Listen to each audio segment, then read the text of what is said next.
everyone, it's me, Miss Branch, the art teacher, with our next lesson, lesson 8. Let me check, let me make sure, because sometimes I say the wrong number. Yes, lesson 8, and we are learning about shadows. We watched some videos on how a shadow is made and that it needs light.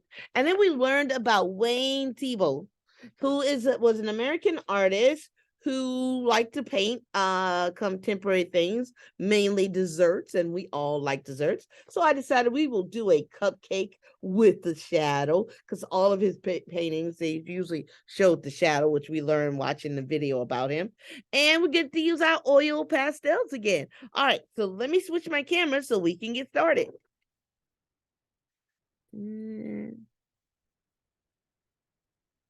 All right, so we're going to create the shadow of our cupcake. But first, we have to draw our cupcake. Let me move this out of the way. And we need the 3 pieces of paper. This one will be what we glue everything on. And this one, we got to draw our cupcake. And this is going to be our shadow of our cupcake. So let's see, we're going to start with our pencil. And you're just going to pick a spot on your paper and just draw a horizontal line, and then come up a little bit, a good size, like at least a hand width apart, and draw another line, but make it a little bit longer than the one at the bottom. What we're making is a trapezoid, which is an upside down one, because the sides are going to come in, and a trapezoid is a 4-sided shape where 2 lines are parallel and 2 lines are not. And so that's how we have this trapezoid. Now we're going to make the icing on the top. And it's just a curvy, wavy line. And we're going to make like 1, 2, 3, 4 layers is good. Or we can make it 3 or 4. But it's totally up to you because you're the artist. But I'm going to start here at the bottom of my cupcake. And I'm just going to make a curved line and wave it over to the other side. There's my first layer of icing. Then I'm going to make a next one, but it's going to be smaller. And there we go. Could have came out a little bit more, but it's okay. Sometimes cupcakes would slide. And make another one smaller.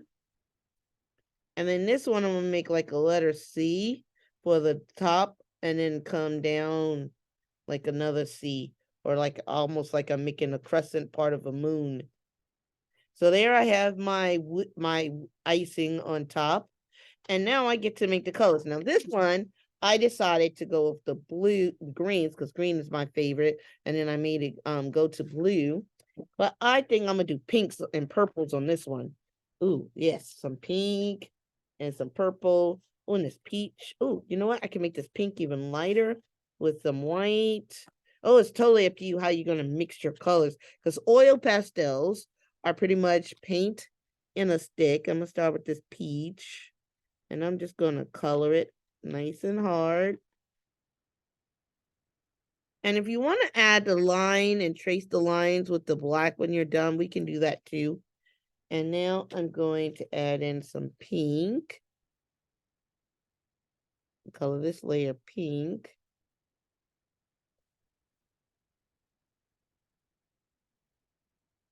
Now you notice I'm coloring really hard so I don't leave any white spaces.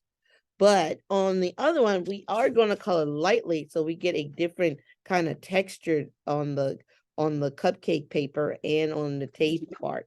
So we're going to use that technique of not coloring hard when we get to that part. And you know what? I think I'm going to add in some red. I'm going to go ahead and add in some red. Then I'm going to go to purple.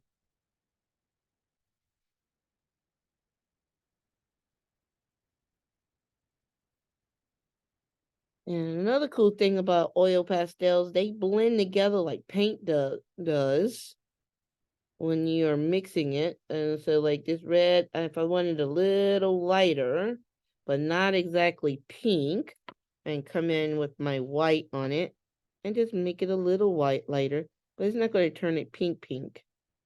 More like a hot pink.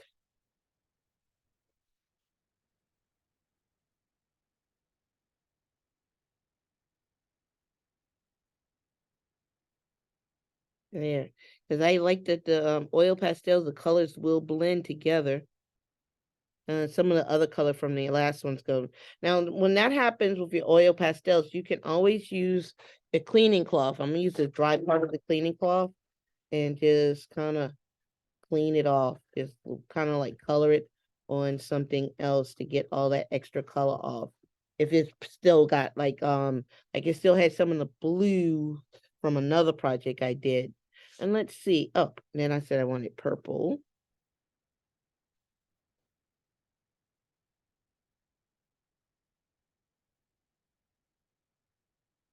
And again, I'm going to color hard so I don't leave any white spaces. And I can go slow and take my time. I ain't gotta scribble the whole thing. I just do a little bit at a time. And that way I know I don't miss any little white spaces. But when you color real fast, that's when you miss spots.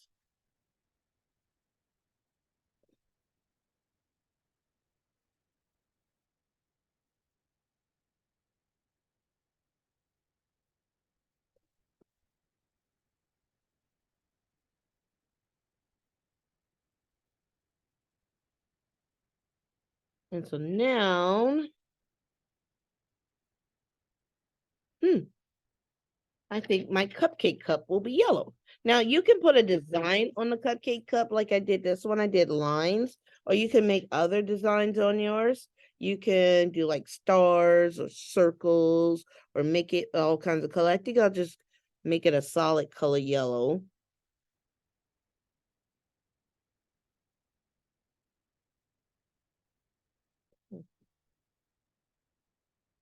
And you know what? You don't always have to outline stuff with the black like it's a thick cartoon.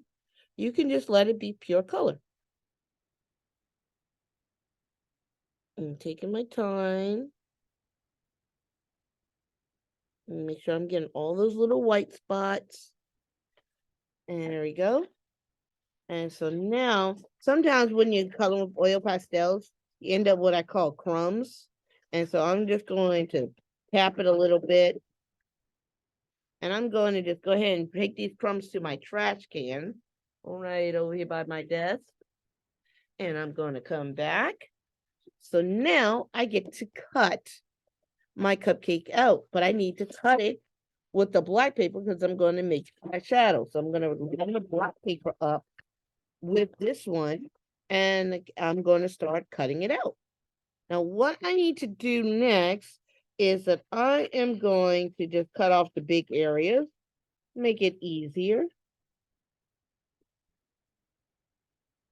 And then I got decent scraps left over. And I'll just cut all the way up. And I'm holding, keeping my paper together so that my black paper doesn't separate from my white paper. And now I can go back and go closer and cut any places where I miss. And again, take your time. And cut this line.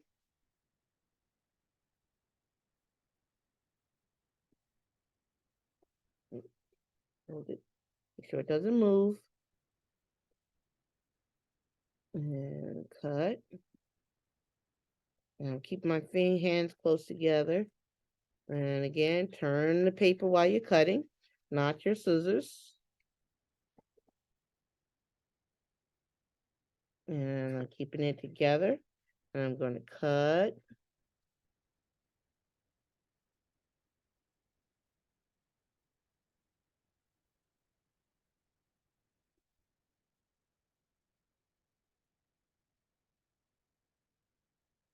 And take my time.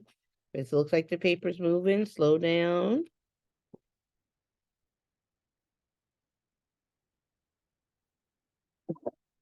And there I have my cupcake. And I'm going to move these scraps out of the way. And now I have my shadow. And they're the same. Because I took my time and cut them. Now, we learn when we watch the videos that we can have shadow. The light is coming from the right, the shadow's on the left. And if the left, right is left, right, light is coming from the left, the shadow's on the right. And if it's above, the shadow is real tiny. It's going to be on the bottom. We wouldn't see all these details if it was coming from above. We're going to have our shadow. On this one, I had my light coming from the left. This time, I'll have my shadow, my light coming from the right. I put my shadow on the left. But you get to choose which way you want to do it. But now I'm going to get my paper. And I'm going to just draw a line.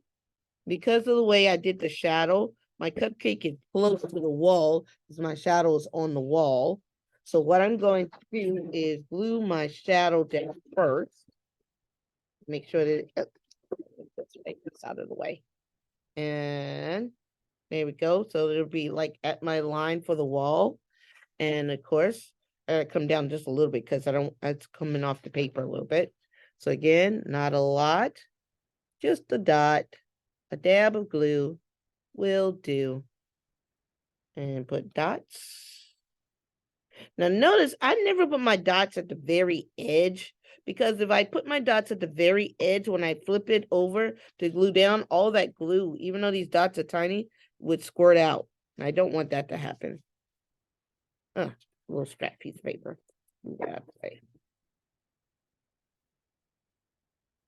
So now I get to line up my cupcake on the front, and I will see that I will slide it over just a little bit. So again, not a lot, just a dot, dab of glue will do.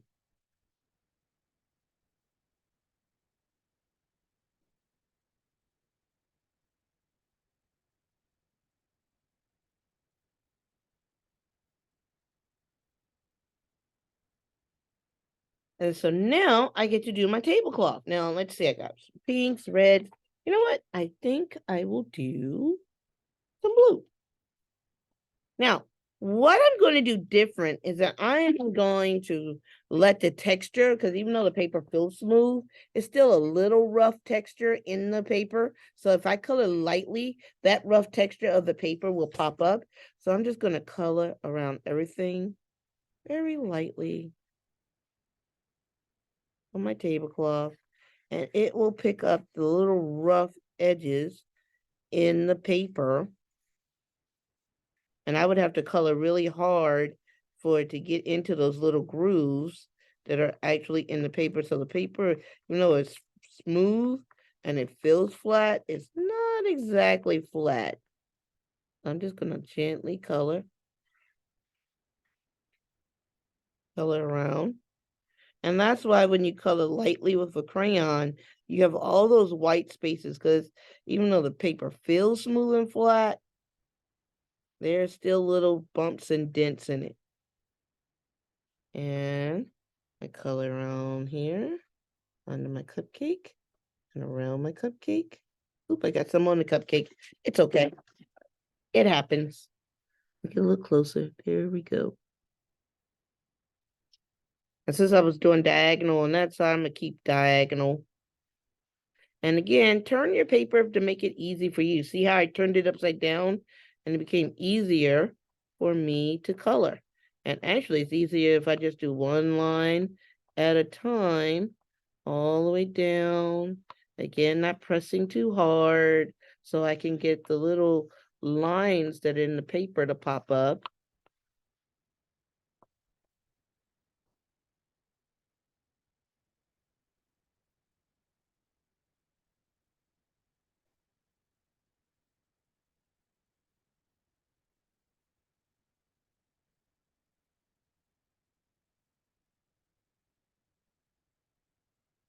All right, so now I could do the wall, but I think I'm gonna just leave the wall white.